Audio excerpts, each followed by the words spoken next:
বাগনিরা আসসালামু আলাইকুম রহমতুল্লাহ। আশা করি তোমরা সবাই ভালো আছো, মাও ভালো আছি আলহামদুলিল্লাহ। তবে বেশি একটা ভালো নাই, মনটা খুব খারাপ। কেননা টানা 3-4 দিনের বন্ধের কারণে বাগনিদের দেখা বেশি একটা মেলে না। তাই তোমাদেরকে না দেখার কারণে আমার মনটা খুবই খারাপ থাকে তোমাদের জন্য, কেননা তোমাদেরকে দেখতে পাই না। সারাদিন তোমাদেরকে দেখে যে মনটা একটা কেটে যায়, সারাটা দিনটা আমার কেটে যায়, কখন কোন সময়টা কেটে যায় আমি টের পাই না। কিন্তু তোমরা না থাকার কারণে যেহেতু কাস্টমার একটু বাইরের কাস্টমার আসে বা একটু স্লো থাকে, বা তোমাদের সাথে যে একটা এনজয় করি সেটা তো করতে পারি না, এই জন্য মনটা ভালো লাগে না।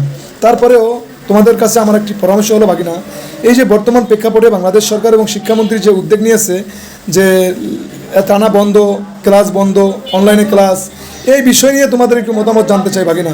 আমার মতামত হলো কোনো বন্ধ নাই, টানা ক্লাস চলবে এবং এই ক্লাস না চললে তোমাদের লেখাপড়ায় আবার অমনোযোগী হয়ে যাবে আমি মনে করি।